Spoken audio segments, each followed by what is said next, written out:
Cette semaine, dans le balado, on part à la chasse aux terroristes à Paris et on tente de démasquer un complot politique. Bienvenue à mon ciné balado. Vous êtes accompagné de Patrick Marleau et Jean-François Breton. Salut Jeff. Salut Pat. Comment vas-tu cette semaine? Ça va bien. On est à quoi, 23 jours d'Halloween à peu près? Oui. 24 jours? Pas de film d'horreur cette semaine, ce qui est quand même... Non, mais d'ailleurs, Smile, Sourire, et je n'ai pas noté ça, mais il était premier au box-office en fin de semaine. Je sais plus combien il a fait. Peut-être 22, je pense. Il a quasiment récupéré son budget premier week-end. Donc, c'est ça. Fait que, il frappe fort. Au Québec aussi, il était le premier. Alors, c'est cool. Mais quand on en discutait aussi, que ça me rappelait l'effet, le cercle et toutes ces affaires-là, écoute, je pense pas que c'est tout grâce à nous que ça a fonctionné. Je pense pas que notre code d'écoute est si élevé que ça. Mais on s'est quand même pas trompé dans notre opinion que très efficace dans la catégorie de films qu'il représente. Ça plaît tant aux critiques qu'au grand public. Donc, oui, on s'est pas trompé. Ce qui donne encore plus de chance, on en discutait, à faire un Smile 2 à un moment donné et là, étirer la sauce. Voilà. Mais bon, l'original va être bon. Ça serait étonnant qu'on y échappe. Mais cette semaine, tous les deux, je pense qu'on a vu un de nos coups de cœur de l'année. Je pense qu'on pourrait quasiment dire ça. Donc, j'ai bien hâte d'en jaser. On a été surpris par un film qu'on n'avait pas nécessairement d'attente et déçus par un film qu'on avait trop d'attente. Alors, c'est ça notre semaine. Mais faisons tout d'abord un petit... Oui, vas-y. Je vais juste reprendre, c'est une phrase que mes amis disent souvent, qui vient des Simpsons. C'est Homer qui dit ça à Bart à un moment donné, ou aux enfants, il dit « Dans la vie, vise bas, tu seras jamais déçu. » On dit ça souvent en blague, mais c'est un peu... Il n'est pas d'attente, finalement. Donc, petit tour d'horizon d'actualité. Écoute, pour ma part, moi, c'est une semaine riche en nouvelles de films d'horreur.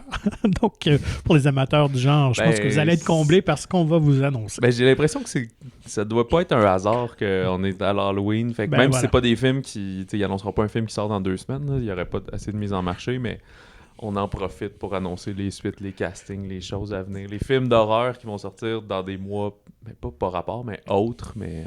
Voilà, je te laisse aller. Ouais, donc peut-être le plus intéressant, c'est le nouveau Robert Eggers qui nous a donné The Northman ce printemps. Oui. Donc, annoncé qu'il faisait un remake, une nouvelle version du célèbre Nosferatu, fameux film de vampire allemand. Le premier film officiel de Dracula, je pense qu'on peut dire ça de même. C'était allemand? Oui. OK. Donc, faisait partie du cinéma, le nom m'échappe, du courant, en fait...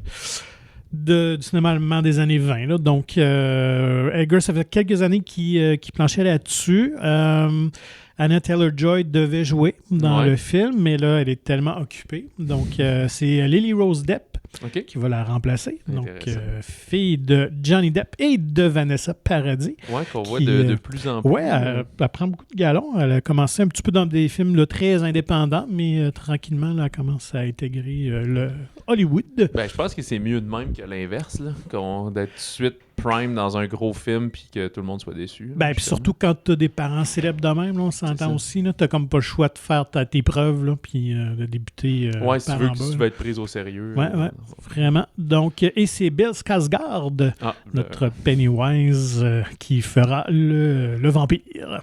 Ah ouais, OK. Ouais. C'est intéressant. Ouais, casting assez intéressant. Pas de date de sortie. Le tournage doit débuter dans les prochaines semaines.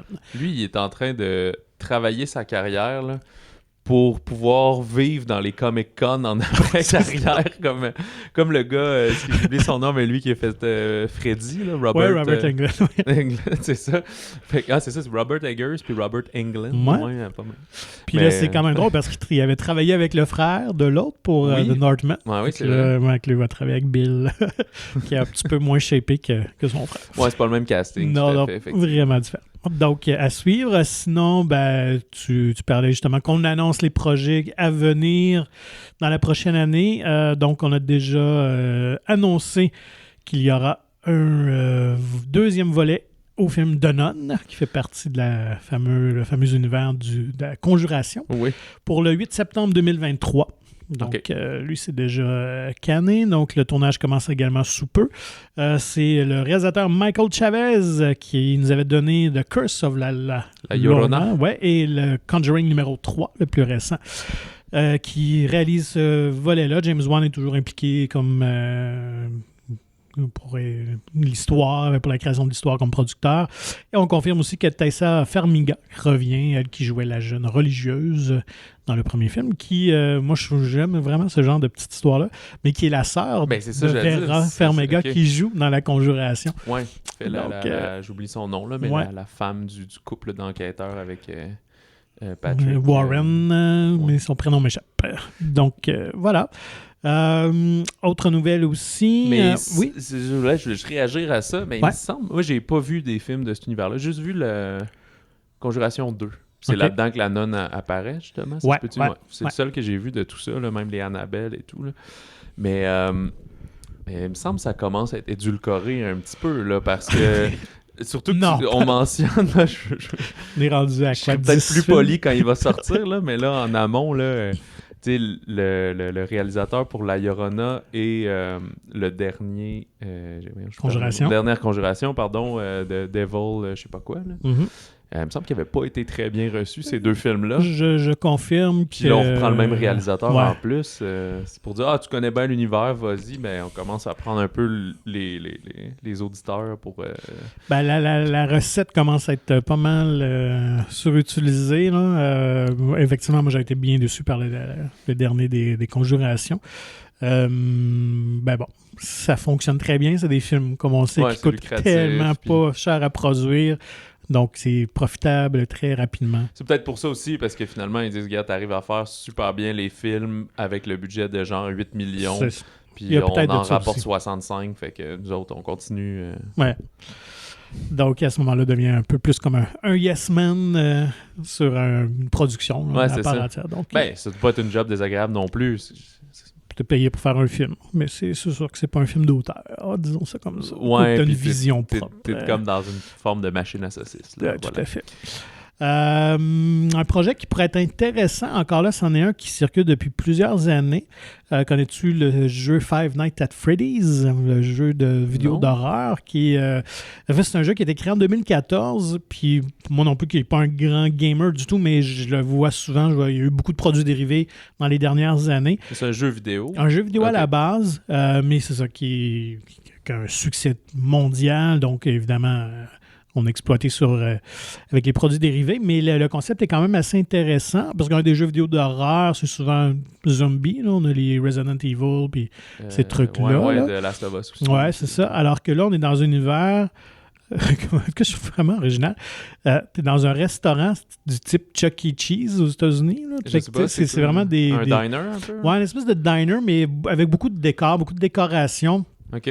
Et Chuck E. Cheese, c'est une mascotte qui est une souris, tout ça. Donc, dans le restaurant Freddy's, là, j'oublie le reste dans le jeu Five Nights at Freddy's, tu incarnes un gardien de sécurité qui doit travailler de nuit, donc entre minuit et 6 heures du matin. Mais les créatures des restaurants prennent vie, fait que c'est comme des créatures robotiques. OK. Puis, dans le fond, tu dois te défendre contre elle. Tu dois survivre, finalement, ta nuit de travail. Mais là, c'est ceux qui vont l'adapter au... Ouais, c'est ça. Donc, ils amènent ça au cinéma. C'est Blumhouse, donc, qui sont derrière le film. Donc, Blumhouse qui sont derrière les Paranormal Activity, tout ça. Donc, les derniers Halloween. Une jeune réalisatrice, Emma Tammy, qui a juste fait un autre film auparavant, un autre long-métrage que je ne connais pas, un film d'horreur de Wind, mais apparemment qui a été bien reçu dans les festivals, mais il n'y a pas eu vraiment de sortie, peut-être que ça se trouve en ligne. Mais c'est quand même l'atelier de Jim Henson Creature Shop qui vont faire les créatures, donc ça ne sera pas du CGI, on va vraiment faire des créatures animées là, comme eux savent le si bien faire, parce qu'ils sont derrière les mopettes et tout ça. Donc, c'est les Tortues Ninja à l'époque et tout ça. Donc, devrait sortir quelque part en 2023, mais je pense que les fans du jeu attendent cette version-là depuis très longtemps, en tout cas. Ce qui est surprenant, c'est que il s'est déjà fait, il n'y a pas si longtemps, un film avec à peu près cette idée-là. Ah ouais? OK. Ouais, puis c'était avec Nicolas Cage, l'homme de tous les projets. Et le titre m'échappe, là, actuellement. Mais c'était ça. C'est qu'il était engagé, il y avait comme un flat sur son char, il était engagé pour cleaner, c'est un parc d'attractions plutôt, mais qui a des espèces de mascottes comme ça Puis il y a quelqu'un qui dit, garde, si tu répares, si tu fais le ménage, là, c'est comme désaffecté un peu ici, mais je veux le relancer. Si tu fais le ménage cette nuit, moi je m'occupe de ton char, puis demain matin, tu vas être correct. Puis il est comme un personnage qui parle pas, qui dit rien, puis qui fait juste 100% la tâche. Puis là, ben, pour sans tout compter pourquoi c'est de même, ben, les créatures aussi se mettent à s'animer puis vouloir du mal. Puis là, il y a des jeunes aussi qui s'en vont, genre, se saouler dans ce vieux parc-là. Il paraît qu'il est tenté. Fait que là, il y a toute cette situation-là. Mais c'est exactement un peu la même prémisse d'avoir ce décor-là et tout. Mais peut-être que le film s'était inspiré du jeu d'une certaine façon. Peut-être. Mais c'était une sortie assez indépendante. Là. C'était comme l'espèce de genre horreur, mais qui fait pas peur. Là. Un peu comédie d'horreur. Comme Zombieland, là, c'est un peu. Ouais, exactement. Là. Fait que je pense que ça avait été sorti assez limité. Là. Je l'avais trouvé sur une plateforme quelconque. Voilà. Alors, voilà, moi, pour mon tour d'actualité. Bande-annonce, quand même une grosse qui est sortie, qui vient confirmer, en tout cas, on soupçonne que ça vient confirmer certaines théories. Ben oui, parce qu'on avait annoncé que Chadwick Boseman, son personnage ne serait pas remplacé dans Black Panther, fait qu'on n'allait pas caster quelqu'un de nouveau pour faire T'Challa. Mais là, on se disait, par contre, Black Panther, c'est un peu comme Captain America, c'est comme une hégémonie que plusieurs personnes peuvent incarner. Si on veut, là, c'est un pouvoir qui se transmet. Comme c'est le cas dans les bandes dessinées d'ailleurs. Ouais, voilà. Okay. On l'a souvent remplacé. Ben, puis, tu sais, quand on a connu Black Panther, il venait de l'hériter de son père, justement. Là. Fait que là, on se disait, ben là, ça va sûrement être Shuri, ça va sûrement être sa sœur. C'est pas clair dans la nouvelle bande-annonce, mais on voit un Black Panther au trait féminin. Ouais. Ouais, c'est ça.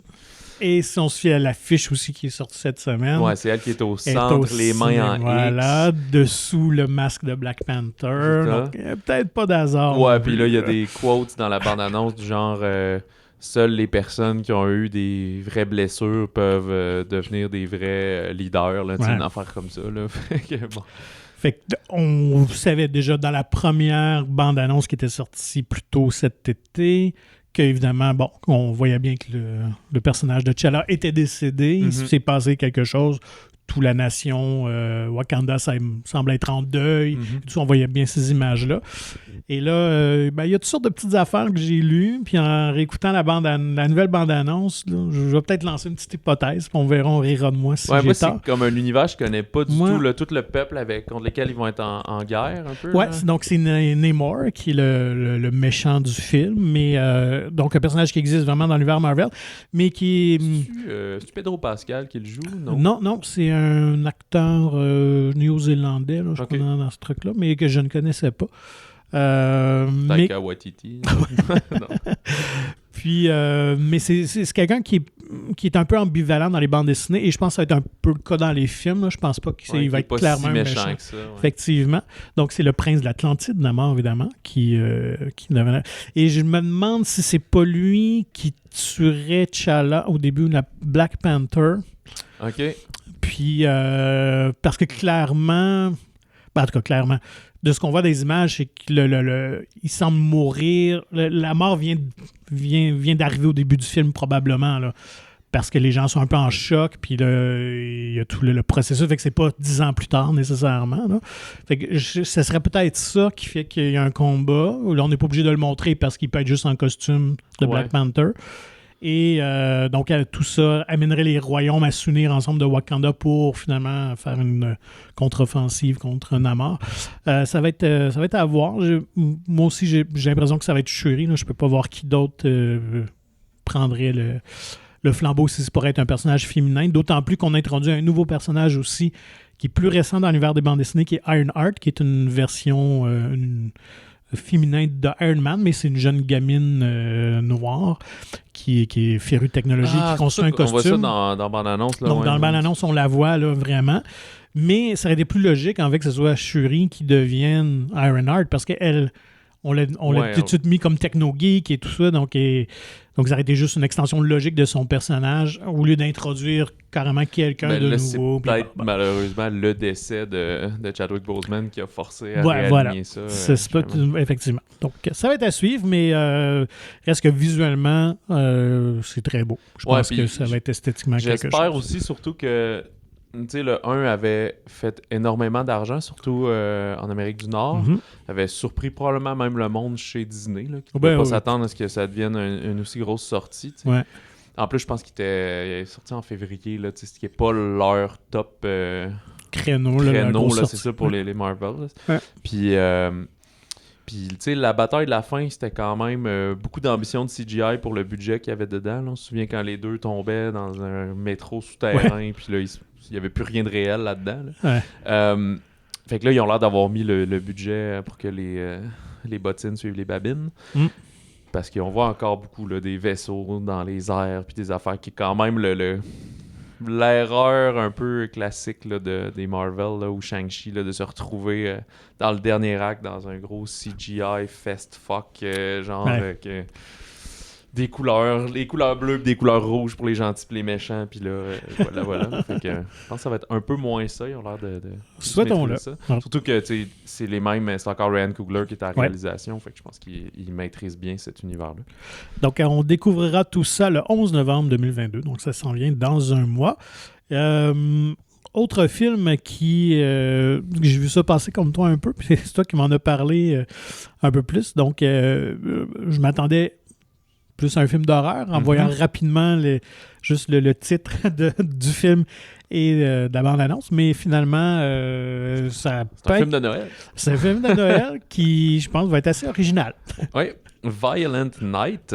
Fait que c'est pour ça que ça sonne comme les Black Christmas et ces affaires-là. Ouais. Et ça met en vedette principalement David Harbour, mais également John Leguizamo. Fait que tu sais, deux acteurs très aimé, là, si on veut, dans un genre. Mais c'est vraiment un film d'action, l'espèce de ligne de la comédie d'action. Là, où, c'est les producteurs de Bullet Train. Exactement. Ça s'appelle 87 North, maintenant, leur compagnie de production. Fait qu'ils ont fait à la base les John Wick. Peut-être qu'ils ne s'appelaient pas 87 Nord dans le temps, mais maintenant, c'est regroupé comme ça. Plus récemment, Nobody, Bullet Train, Atomic Blonde. Fait que ce genre de film d'action, là, Atomic Blonde est peut-être moins comique un peu, là, mais...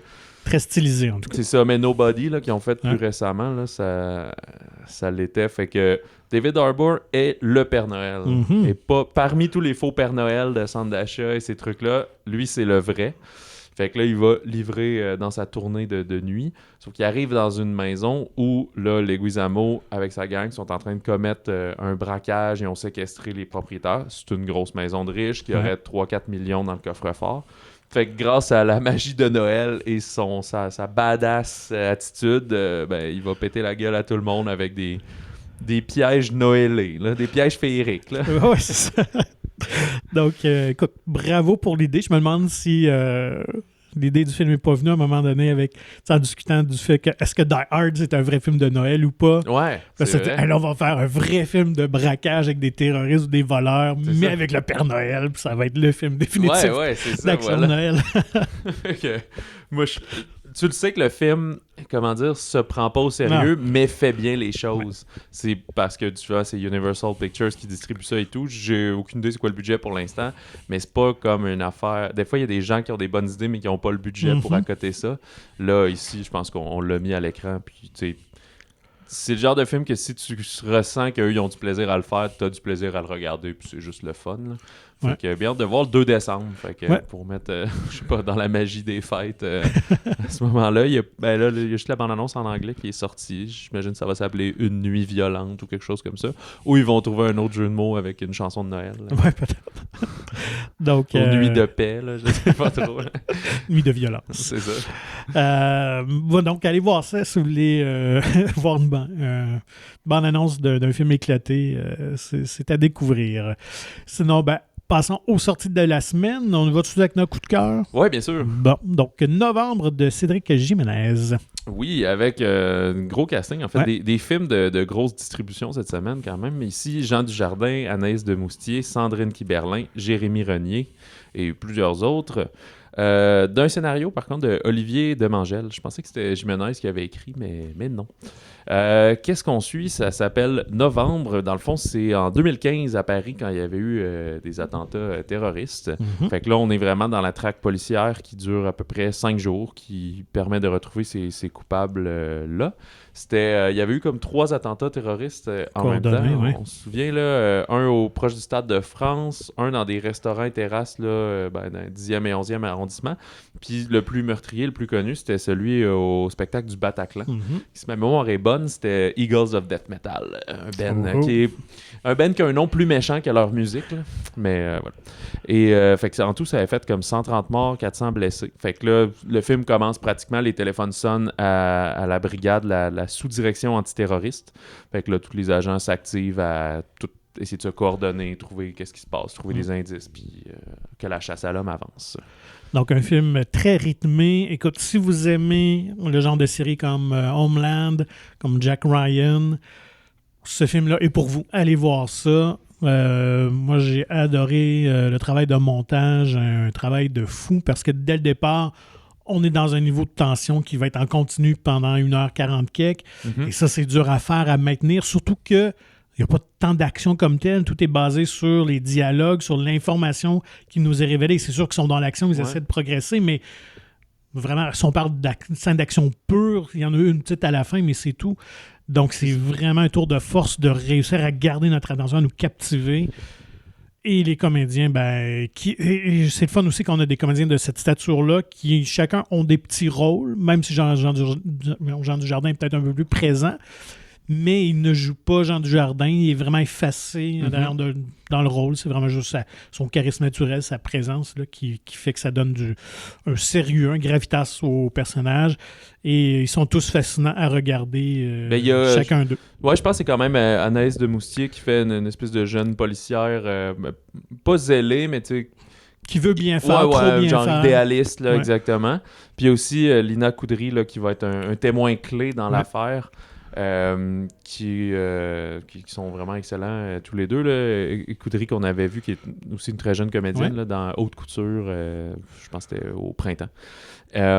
Et tu l'as mentionné, ça dure à peu près 1h40, 1h45, et ça, c'est super bien parce qu'on n'a pas voulu aller trop loin pour rien, puis on a respecté...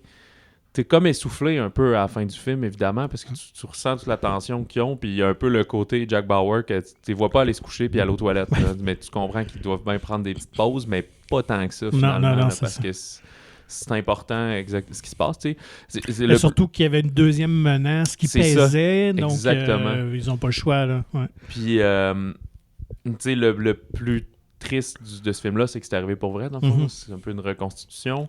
Ce qui est bien fait et de bon goût, c'est que justement, on ne voit pas les attentats. Là. C'est pas ça qu'on veut mettre en scène parce que c'est arrivé pour vrai. Il y a bien des films d'action qu'on veut.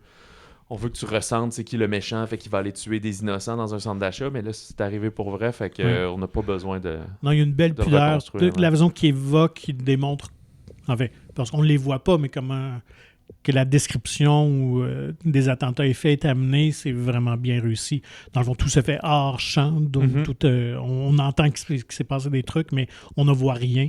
Et effectivement, je pense que c'est de bon goût parce que ça aurait été... C'est trop récent pour montrer ça, recréer ça, ça aurait été un peu suicidaire, je pense. Puis ça fait quelques années que je l'ai vu, mais ça me rappelle, c'est ça, j'en discutais la semaine dernière en fin d'émission, mais Peter Berg qui avait fait Patriots Day, le jour des Patriotes avec Mark Wahlberg, ça c'était... Marathon de Boston, ouais, exactement, là, les explosifs qu'il y avait eu dans le marathon de Boston à peu près dans les mêmes années, là, un petit peu avant peut-être. Puis je pourrais plus comparer exactement, là. Ça fait trop longtemps pour le style de réalisation et ces choses-là. Là. Mais dans Peter Berg, c'est sûr qu'on était beaucoup autour du personnage de Mark Wahlberg, beaucoup. Là. Tandis qu'ici, on se promène entre plusieurs intervenants, comme on a dit. Jérémy Renier, qui est souvent un lead, il n'y a presque rien là-dedans, mais il est quand même allé dans le projet pareil et tout. Fait que c'est intéressant pour ça. Et il faut dire, c'est ça, on est juste dans le point de vue des enquêteurs. Fait qu'il y a des fois, on est tellement dans l'action ou dans l'enquête, dans l'avancement, que peut-être que c'est dur pour nous aussi de prendre un peu un recul de exactement qu'est-ce qui se passe, mais tu comprends quand même c'est quoi dans l'ensemble, finalement, cette intervention-là et tout. Non, puis moi, ça me faisait juste réaliser que ça doit être quand même un job assez stimulant, participer à surtout de la surveillance et tout ça. Là. Ça doit être quand même particulier, là. Il doit y avoir une adrénaline incroyable là, quand t'es là-dedans. Là, pis... Ben oui, puis tu sais, vous laisserez surprendre par le récit, mais il y a un moment où il y a quelque chose qui commence à mal tourner, puis il y en a un qui décide d'aller improviser quelque chose pour donner du temps. C'est ça, mais toutes les autres sont comme, non, vas-y pas, c'est pire, mais là, il va pareil, ça va-tu marcher, ça va-tu pas marcher, puis c'est comme... t'as pas le temps de réfléchir des fois quand pas quand ils sont au bureau, mais quand t'es sur le terrain, c'est ça, faut que t'agisses et tout de suite de la bonne manière, tu sais. Là, sûr qu'il y a sûrement des choses qui sont arrangées avec le gars des vues là-dedans. Je pense pas que c'est 100% ça, la reconstitution. Il y a un peu de magie du cinéma, évidemment. Là. Donc, d'ailleurs, tous les personnages n'ont pas existé en vrai. Donc, il faut vraiment comprendre que c'est des personnages de fiction, mais tous les dessous de l'enquête et les vrais terroristes, eux, c'est les vrais noms qu'ils ont gardés. Évidemment, pour les autres personnages, c'est une question de protection parce qu'évidemment, ils sont des jobs assez risqués, mais Jiménez avait eu accès quand même là, à beaucoup d'entretiens avec des vrais policiers qui avaient mené l'enquête et tout ça. Donc, tout ça est bien recréé de la façon que ça s'est déroulé quand même. Là. Donc, un beau travail de recherche à ce niveau-là. Puis, on est passé par-dessus la filmographie de Cédric Jiménez, qui est...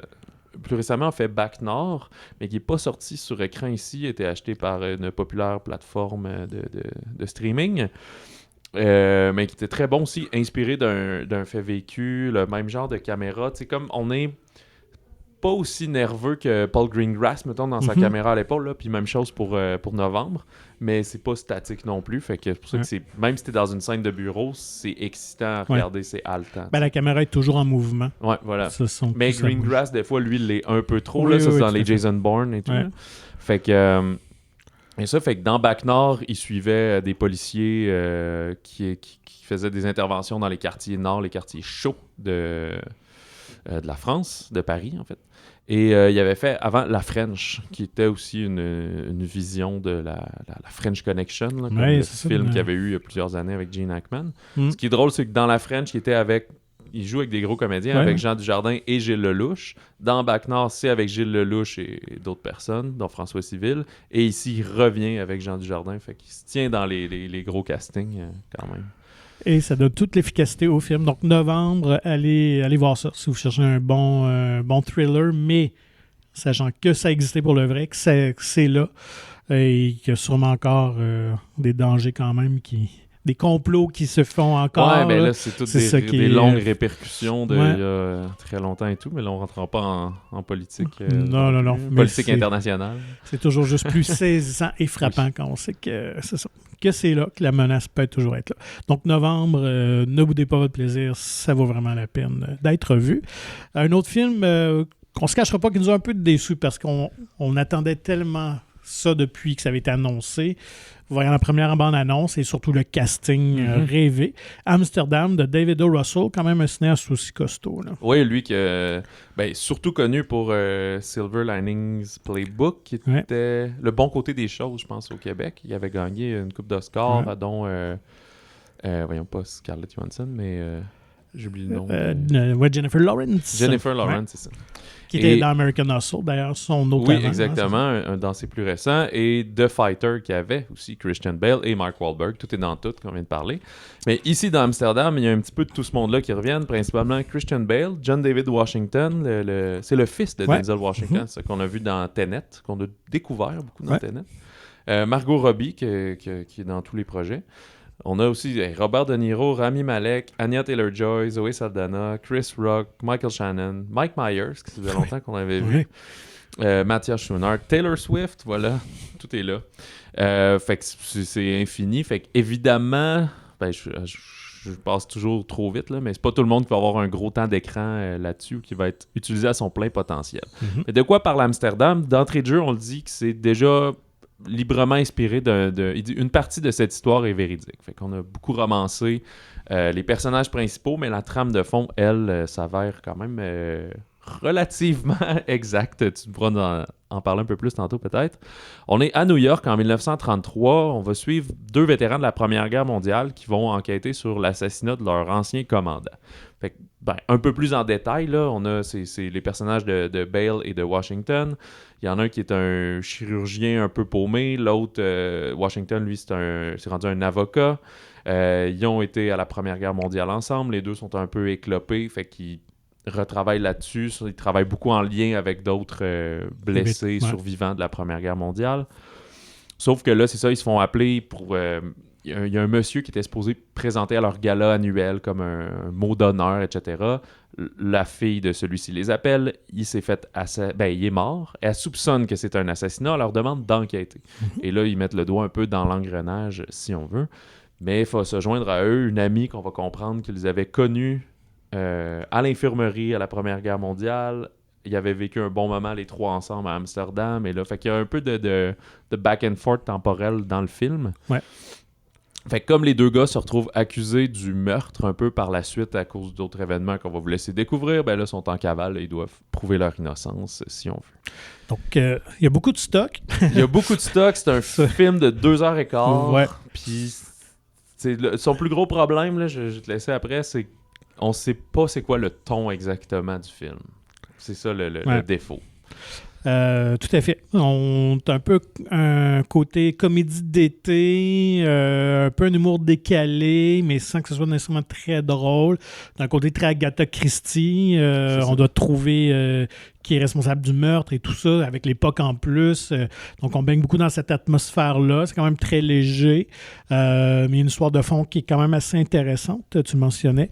Donc, si vous aimez ce genre-là, quand même intéressant à voir, mais je pense, avec tout le pedigree que David Russell a, avec tout le casting, je pense qu'on va s'attendre à quelque chose d'un peu plus abouti. Disons ça comme ça. Je pense que Russell a prêché un petit peu par vanité. Des fois, des réalisateurs comme ça qui ont les pleins pouvoirs maintenant se lancent dans des projets d'envergure, mais je pense que l'histoire tire un peu trop dans trop de directions différentes. Puis, comme tu le mentionnes, on ne sait jamais trop sur quel ton danser. Parce même au niveau des éléments mis dans le scénario, il parle beaucoup quand même il y a une force, il y a un discours sur l'art, dans le fond, la création artistique, ce que ça représente. C'est beaucoup le personnage de Margot Robbie qui travaille là-dessus. On parle beaucoup de musique. Puis on parle aussi d'aide aux victimes.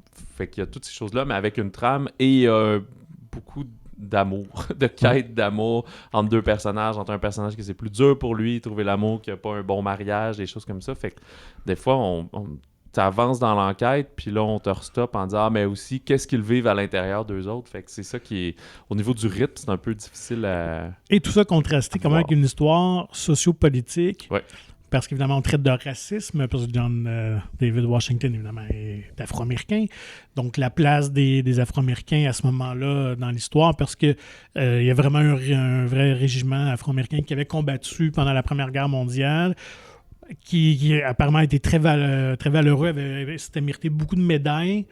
Et lorsqu'ils sont revenus aux États-Unis, ils ont été traités dans l'indifférence. Donc, pour eux, il y a eu beaucoup d'amertume face à ça. Donc, ils n'ont pas réussi à intégrer la société américaine à ce moment-là. Il y a tout le contexte politique aussi, sans trop aller dans les détails de l'histoire, mais on peut faire des allusions, évidemment, à la présidence Trump, surtout l'espèce d'insurrection peut-être un peu ratée de janvier 2020.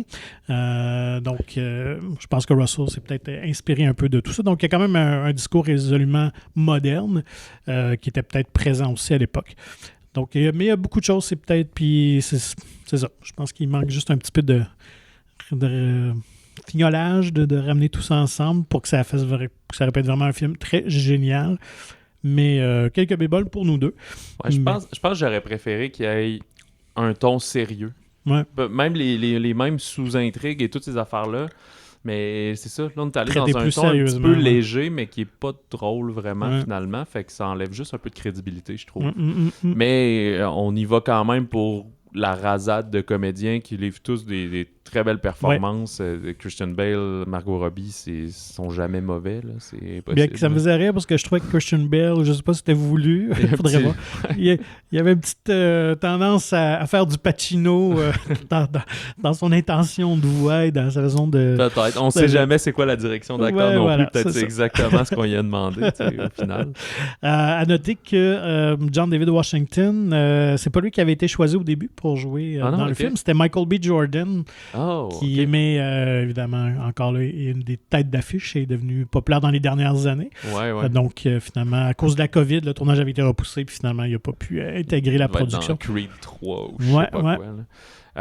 C'est ça. Fait que, bref, si on sais, le résultat de ça, c'est que si on attendait ce film-là, on disait ça lance la saison des Oscars, je pense pas. Je pense qu'il fait partie de ceux qui vont avoir un peu raté leur cible. Ouais. Cela dit, comme on dit, boudez pas votre plaisir. Il y a quelque chose de très intéressant. Historiquement, le payoff est bon, je pense, quand même, au bout de l'intrigue, de savoir... ça donne envie aussi de faire des recherches. Là, on veut pas tout dire pour pas révéler la finalité, mais sur ce qui s'en vient à la fin, ce à quoi leur enquête va les conduire. Puis voilà, c'est ça. Et ben c'est pas sa première réalisation, David O. Russell, fait que c'est quand même très bien maîtrisé pour ça. Ces films-là de mise en scène, direction artistique à recréer des années 30. Je pense des fois qu'il y a aussi ce plaisir-là, je pense, dans le film. Il y a beaucoup de lieux et d'endroits, puis des fois j'ai l'impression que c'est peut-être eux qui se font un peu plaisir de construire-moi un vieux restaurant. Là. Même si on y va juste 2 minutes, ça serait le fun. Parce qu'il y a quand même bénéficié d'un budget assez élevé, je pense aux alentours de 80 millions. Là, donc, sûrement, parce que tu recrées tout ça dans à peu près 60 décors différents. Voilà, c'est ça, parce que c'est pas tant les salaires. Là, on s'entend que c'est pas des Brad Pitt non plus là, à l'écran. Là, donc, puis je pense que quand tu es dans un film comme ça, tu es conscient que si tu as 5 minutes de temps d'écran, tu ne demandes pas 4 millions. Ouais, c'est ça. Donc, je vois que l'argent est à l'écran, assurément. Ça, on le voit dans les décors. Là. C'est quand même bien refait. Autre sortie? On peut parler du documentaire Que le fan soit avec toi, qui est une sortie quand même assez limitée, mais que les deux on a vu, surtout toi qui est né fan de Star Wars. Écoute, c'était très dangereux pour moi de voir ce film-là. C'est Marc Joly-Corcoran. Je sais pas s'il est en lien avec Jim Corcoran. Je sais pas. Hein. On va avoir l'occasion d'y parler, on lui demandera. Ouais, c'est ça, mais qui avait déjà fait un film de fiction auparavant, Le Miroir, qui était, je pense, autoproduit, écrit, réalisé, monté par lui-même et tout. Mais ici, c'est un documentaire sur Que le fan soit avec toi, sur Star Wars, finalement. Le jeu de mots avec Que la force soit avec toi, si vraiment vous aviez jamais entendu parler de cette tagline-là. On suit 4 Québécois, pas mal tous de la génération X, là, qui ont en commun leur passion pour la série Star Wars. Fait qu'il y a Steve, qui est un homme d'affaires Huron-Wendat, donc de la région de Québec, qui est aussi un restaurateur et propriétaire d'un magasin de jouets, là. C'est-tu juste Star Wars? Non, un peu de tout, mais principalement ça. C'est magasin geek, là, disons. Et il y a Malgus, qui est un technicien en télécommunication, mais qui fait partie d'une légion de Stormtroopers. 501e Légion, donc ça, c'est le groupe officiel là, qui... c'est comme toute la province de Québec? C'est planétaire. OK, mais fait que c'est ça s'appelle sanctionné 501 partout dans le monde. Oui, c'est ça. Okay, tu as différents chapitres, mais c'est sanctionné par Disney et Lucasfilm, donc c'est eux qui peuvent faire officiellement les événements... de ce type-là, comme Comic-Con. Voilà, c'est ça. Fait que c'est ce qu'on va les voir suivre beaucoup là-dedans. Puis il y a un couple de Kim et Jeff, là, qui sont aussi, je sais pas, qu'est-ce qu'ils font dans la vie, là. Elle est cosméticienne, lui, je sais plus, genre stratège numérique ou une affaire comme ça. Puis eux autres, ils ont leur chaîne YouTube. Puis c'est tout aussi des solides, surtout Steve, puis le couple, Steve et Jeff, des solides collectionneurs, là, qui recherchent la... je sais pas l'image, là, mais la bébelle, le petit jouet original de 1900. Le Saint Graal des collectionneurs. Fait qu'ils ont des pièces dédiées chez eux, puis c'est un budget sans fin. Là, tout. C'est quand même assez impressionnant, surtout étant moi un plus grand fan, un peu collectionneur. C'est pour ça que je dis que c'est dangereux, parce que ça ravive la passion.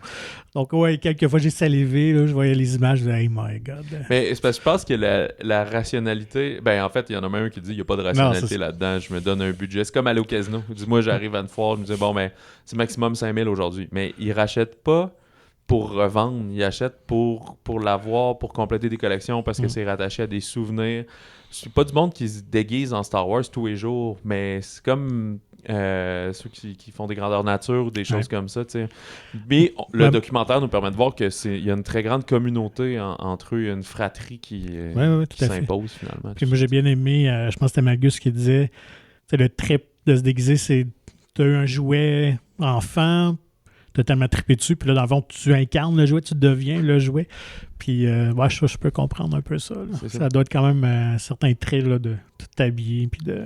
Exact. Fait que le documentaire qui a un regard très pur, très affectueux envers tout ça, j'imagine que que Marc Joly-Corcoran est un fan de Star Wars aussi pour se baigner là-dedans. Je sais pas si tu as des... Non, j'ai aucune idée. Ça fait partie des choses aussi que je suis curieux de savoir. On va les rencontrer aussi au Comic-Con de Québec. Fait que si tout va bien, l'épisode va être enregistré.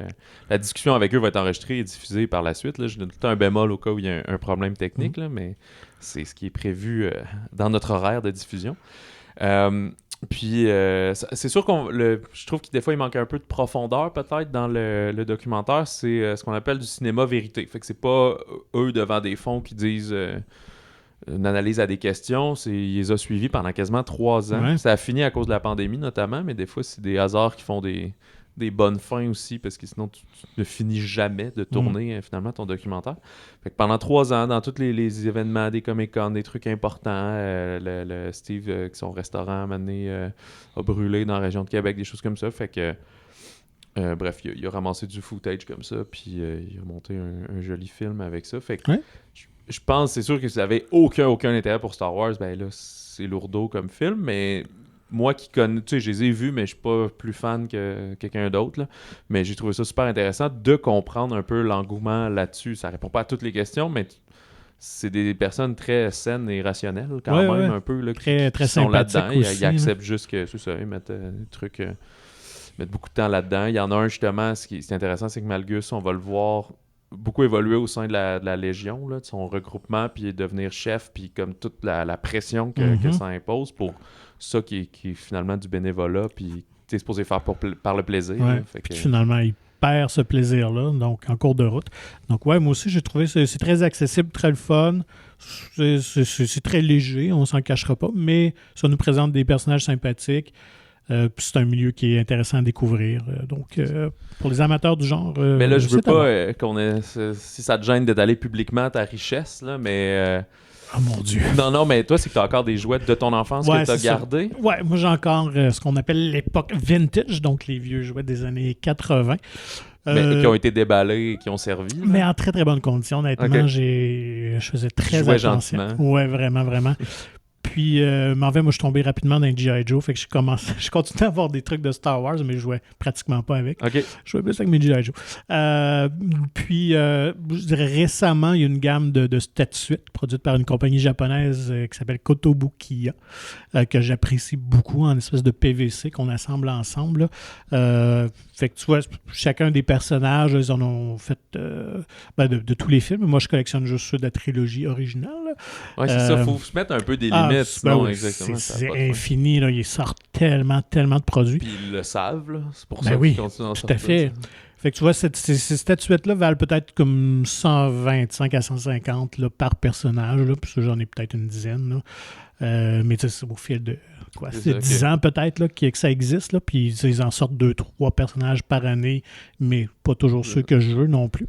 Donc non, je suis assez modeste, mais je fais quand même tous les sites de jouets et de collection, tout ça, fait que je peux voir rapidement. Tu magasines plus que tu achètes. Je ziote plus qu'autre chose. Je me laisse saliver un petit peu. Puis en plus, tu en as de plusieurs, pas juste des Star Wars, tu as d'autres trucs de culture populaire et tout. Là, ça serait infini. Là. Puis, j'ai quelques produits Indiana Jones aussi, mais je suis un grand fan. T'sais, moi, mes deux univers, c'est vraiment Indiana Jones et Star Wars.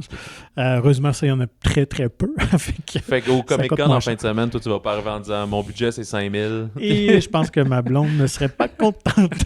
Je dormirais sur le sofa pendant quelques jours, je pense. Que tu serais forcé d'y revendre. Ouais, c'est ça. Donc, ouais, fait que c'est ça. Fait que, tu sais, de l'époque vintage, j'ai encore des petits trucs que j'aimerais bien me racheter un jour, mais tu sais, je suis pas pressé. Si je tombe sur un deal incroyable, là, je le ferais peut-être, là, mais tu sais, je suis pas prêt à payer. Écoute, aujourd'hui, ça peut aller chercher facilement entre 500 et 1000 $ là, des fois, là, certains des jouets de l'époque. Là, si on les parle vraiment neufs dans leur boîte, conservés. Ça, c'est des jouets, c'est pas non plus des... des répliques ou des comment on ça, non, des props là, ouais, non, les répliques haut de gamme là, écoute, ça, on peut tomber encore. Des sabres laser à 15 000 $ là, genre. Ouais, ben il y en a pas aussi élevé là, mais des beaux sabres laser, c'est quand même un 500-600 $ là, quand même là. Mais ça monte vite. Là. T'as-tu déjà eu un costume Stormtrooper? Non, tu n'as jamais essayé? Non, je suis pas type déguisement et cosplay. Fait que non, c'est... Tu sais, si quelqu'un m'en prêterait un pour faire un truc un jour, je le ferais peut-être là, une fois là, pour m'amuser, mais non, j'ai pas ce désir-là. J'ai un ami qui avait fait un... Ben, il était garçon d'honneur dans un mariage Star Wars. OK. Fait qu'il y avait eu un suit de Stormtroopers en location là, pour les garçons d'honneur et tout. Comment il avait trouvé ça? Ben, je pense Un que peu lui, il a aimé étrange. ça parce Ouais, qu'il ok. tripait là-dessus. Ok. Mais je pense que c'était comme, j'aurais jamais payé pour tout ça. Ouais. Mais le fait d'être comme invité d'honneur, là, tu sais, un peu en étant garçon d'honneur et tout, ben, invité privilégié, tu sais, ton costume est fourni puis tout. Peut-être qu'il avait payé sa location pour les aider ou quelque chose comme Ok. ça, là, mais tu sais. Mais reste que je demeure émerveillé quand même quand je les croise, ces gens-là, les cosplayers dans les conventions, les Comic-Con, tout ça. Parce que je vois tout le travail quand même qui est fait derrière ça. Puis on le voit bien dans le documentaire. Ouais. Là. C'est quand même des gens, pour la plupart ceux qui le font, là, mais dans le documentaire des personnages, c'est plus une couturière qui C'est travaille ça. avec lui. Mais il y en a c'est un correct. Jeff le fait des costumes pour sa copine. C'est ça. Puis Malgus, là, on le voit qu'il. Mais tu sais, c'est quand même lui, t'es ton chargé de projet. Là. Fait que Ouais. tu vas voir la couturière, fait ça, des essayages. Non, refais-moi ça de même. C'est juste que, vu qu'il a pas le talent, ben il paye pour. C'est ça. Mais, puis pour son casque aussi, qu'il va voir, là, ben c'est pas le costume de Stormtrooper, mais il en fait faire un autre, là, d'un Ouais. garde impérial, là, je sais pas quoi. Là. Donc, fait que c'est ça. Fait que beaucoup de talent derrière tout ça. Puis tu sais, c'est ça. Fait que toujours un émerveillement, sache même. On sait que c'est pas ceux qui sont dans le film, tout ça, mais tu sais, juste croiser un Darth Vader de même là, dans un Comic-Con, c'est cool. Là, Puis je vais assurément leur poser la question aux intervenants qui vont être avec nous lors du panel au Comic-Con de Québec. Mais je trouve ça singulier que les costumes les plus refaits, c'est ceux qui ont des masques, et peut-être plus facile parce qu'on y croit plus, Ouais. mais c'est tout comme les méchants du film, là. C'est toute la garde de l'Empire, puis les soldats, puis les affaires. Puis c'est avec ça après qu'on va à Sainte-Justine, puis qu'on fait « Hey, les enfants, on est Star Wars, yeah! » Puis là, on ramasse de l'argent, puis tout. Mais c'est un peu drôle parce que le film, t'es supposé prendre pour les bons. rebelles, Ben oui. puis dire « Ben oui, c'est eux qui veulent plus l'égalité, puis la paix, puis pas la liberté individuelle. » Mais finalement, c'est plus Ouais, il y a une rare petite qu'on... ironie là-dedans, C'est c'est ça. certain. Là. Fait que, peut-être parce que, je sais pas, le costume de Luke Skywalker, il est tannant, puis il te faut une petite coupe banane. Ben, moi, je pense que tu le dis bien, c'est que pour incarner un personnage comme ça, il faut que tu aies une certaine ressemblance physique, sinon Ouais, l'effet est comme... Ben, ouais, Moi, ok. avec ma barbe rousse qui se déguise en princesse Léa. Là, Ça serait un peu je pourrais être moins... dans Chewbacca, ça serait mon meilleur. Ouais. Donc, fait que oui, ouais, je pense que c'est juste une question très pratique et réaliste derrière tout ça. Bon, sur ce, dans les autres sorties, Ouais. là, on va y aller un peu plus rondement. Lyle, le crocodile. Lyle Crocodile en version anglaise. Fait que c'est la famille Prim qui déménage à New York, puis leur fils qui souffre beaucoup d'anxiété et de difficultés d'adaptation à ce déménagement-là. Mais là, il découvre dans son grenier là, un crocodile chantant qui avait été un peu laissé là par l'ancien locataire. Fait que là, eux, ils vont devenir comme meilleurs amis, mais l'existence du crocodile va être mise en danger par un méchant voisin. Fait que là, Hector P. Valenti, son ancien propriétaire ou maître, là, je sais pas comment il le dépeigne dans le film, mais ouais, c'est un peu ça, là, vu que c'est un animal puis un humain, qui est joué par Javier Bardem. Fait que là, la famille et lui vont tout faire là, pour que les gens découvrent qu'être différent, c'est correct, et que chanter, la musique, c'est plus fort que tout, et l'amour aussi. C'est ce genre d'histoire. On a noté que pour la voix originale anglaise, c'est Shawn Mendes qui fait la voix de Lyle Crocodile. Exactement. Donc, film vraiment pour la famille de la fin de semaine. Ça faisait un petit bout, le dernier. Est-ce que c'était même les Mignons, peut-être? Non, il y avait Crypto-Chien. Ah oui, Crypto-Chien. Début août, peut-être. Ouais, t'as raison. Puis, c'est quand même un bon 2 mois. Il y avait eu un peu plus sorti limité. Ben, pas limité, mais moins de grands studios américains, là, mais Rainbow puis Timescape, le film canadien, là, qui était sorti un peu plus tôt, en septembre. Il y a, c'est ça, on dit beaucoup de bien de la prestation de Javier Bardem, là, qui est un personnage justement de magicien, maître, très, très coloré. Et la musique, c'est faite par la même équipe là, de compositeurs que le Greatest Showman. Fait que de bons verres d'oreille là-dessus. Quand même. Et c'est quand même, ça date de 1965, Lyle Crocodile. C'est beaucoup plus dans la culture quand même anglo-saxonne. Ben oui, c'est ça. Je fouillais un peu voir donc les livres en français ne sont plus disponibles. Okay. Donc, cherchez pas dans vos librairies. Peut-être que ça va être l'occasion pour quelqu'un de les rééditer, peut-être si le film connaît un bon succès. Mais... Ouais, ça date de, c'est ça, 1965. C'est Bernard Waber. Pas Weber, pas celui des fourmis, là, mais... Webber, ni celui du dictionnaire anglais. Il y a Un autre monde aussi de Stéphane Brisé, alors qui fait un film à peu près aux 2 ans ces temps-ci, des films quand même à petit budget, là, très, très humain et engagé socialement. Et il retrouve encore Vincent Lindon, comme dans ses 2 derniers projets. Ici, on est en pleine procédure de divorce. C'est le directeur d'une filiale d'un grand groupe américain, mais installé en France, qui s'efforce de limiter les impacts sur ses employés d'un espèce de plan de compression où il faut qu'il congédie du monde pour sauver d'autres emplois et tout.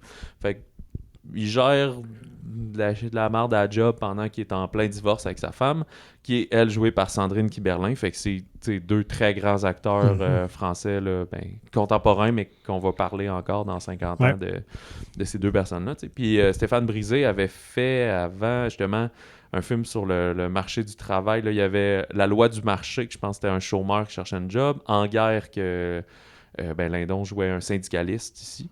À ce moment-là. Puis maintenant, on est plus dans l'espèce de capitalisme sauvage. Là. Fait que le cadre qui est obligé de congédier du monde pour justifier ses jobs, puis tout, puis que sa famille est malmenée par son travail, etc. Fait que Un autre monde de Stéphane Brisé. Fait que c'est pas Jojo, mais ça arrive pour vrai. Mm-hmm. Et il y a aussi, je l'ai mentionné, Quand punir ne suffit pas, un documentaire de Pauline Voisard. Je pense pas qu'ils prennent l'affiche en format régulier, mais le film fait une tournée québécoise. Fait qu'à peu près, j'ai vu qu'il y avait une dizaine, c'est pas une quinzaine de cinémas dans la province. Donc, projection d'un soir dans une ville. Là, avec, parce que je pense que c'est un format qui va peut-être se ramasser à la télévision éventuellement. Là. J'ai écouté, puis c'était comme 54 minutes. Là. Fait que ça a l'air de quelque chose comme ça. Puis Pauline Voisard a fait souvent ça, là, des documentaires à caractère social et culturel qui se ramassent souvent à la télévision. Mm-hmm. Fait que... on suit, dans le fond, le processus de la justice réparatrice. Fait que ça, c'est une fois où pendant que tu purges ta peine, puis il y a comme une victime collatérale ou victime directe d'un crime. Là, si c'est un meurtre, ça sera pas la victime directe, tu comprends? Qui demande d'avoir des explications, fait qu'il va engager par un processus de médiation une rencontre avec le ou la criminelle impliquée. Fait que... c'est pas... Puis c'est comme... Il l'explique dans le documentaire que c'est comme en dehors du cadre... de la sentence. Là. Fait que ça a comme pas rapport. Là. Ça va pas nécessairement jouer sur sa sentence ou pas. Des fois, c'est par après. Fait que ça va nous permettre de suivre, là, juste dans le documentaire, 3 ou 4 histoires. Là. Il y en a que c'est juste comme un espèce de vol à l'étalage, que c'est le voleur lui-même qui veut reparler à la dame pour s'excuser, pour dire qu'il allait pas bien, qu'il a changé et tout. Il y en a une que... elle subissait des violences sexuelles par son père, mais brisée de ça, elle veut y reparler.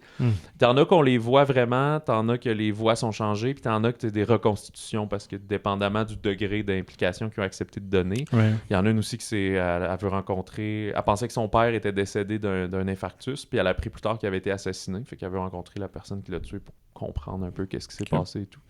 Fait que, c'est sûr que là, dans ce documentaire-là, les 3 criminels, c'est des hommes, mais bon, ça peut arriver que ce soit des femmes aussi, là. Mais statistiquement, je pense que c'est plus souvent des hommes. Fait que, Quand punir ne suffit pas. Fait que, évidemment, toutes les projections sont entourées de discussions. Puis c'est le réseau Equijustice, dans le fond, qui chapeaute ça. Fait que là, je sais pas trop sur quel site internet vous vous alignez, mais Quand punir ne suffit pas, ou de contacter votre cinéma peut-être s'il n'y a pas déjà une projection de prévue. Excellent. Fait que c'est tout pour cette semaine. La semaine prochaine, on pensait avoir Triangle of Sadness sans filtre, mais il a comme été repoussé de quelques semaines, peut-être d'une seule seulement, mais en tout cas, le distributeur a décidé de retarder ça quelques temps. Mais il va y avoir 2 films intéressants. Falcon Lake de Charlotte Lebon. Oui. Puis ça me fait penser, là, j'avais oublié il y a 2 semaines, mais on a célébré notre premier anniversaire. Ah, ben oui. Parce qu'on avait commencé le 24 septembre, quand Maria Chapdelaine avait pris l'affiche, qui était le premier film de Sarah Monpetit. Et là, elle va être de la distribution de Falcon Lake presque 1 an plus tard, parce que Maria Chapdelaine va être tournée avant la pandémie et tout. C'est pour ça qu'il y a 2 films aussi consécutifs. Fait que bonne fête en retard. Papa. Ben voilà, bonne fête au balado. Ouais, puis là, on espère que cette année, on va avoir une année complète, sans interruption. Voilà. Fait qu'il y a ça, c'est ça, un coming of age de Charlotte Lebon qui est adapté d'une BD qui sort la semaine prochaine. Et pour toi, c'est ton cadeau en retard. Tout à fait. Le Halloween Ends, donc la fin de l'incarnation, de cette incarnation-là de Michael Myers et de Laurie Strode jouée par Jamie Lee Curtis. Bien de voir comment tout ça va se terminer le 14, vendredi prochain. Ouais, voilà. On dit que ça serait la fin pour ça. C'est sûr que ça sera pas la fin de la saga Halloween. Ils vont trouver le moyen de relancer ça. C'est sûr qu'on va le faire revenir à un moment donné. 10 000 fois, mais ça serait pour Jamie Lee Ouais. Curtis. Là, on va la laisser tranquille là, avec ce dernier projet de trilogie-là. D'ici là, contactez-nous comme d'habitude par courriel balado au singulier à commercial-monciné.ca. Et nous vous invitons à vous procurer gratuitement le magazine Mon Ciné qui est disponible en version numérique ou physique dans votre cinéma favori de la province. Visitez le monciné.ca pour plus d'informations. Sur ce, on vous souhaite de bon cinéma et bon popcorn.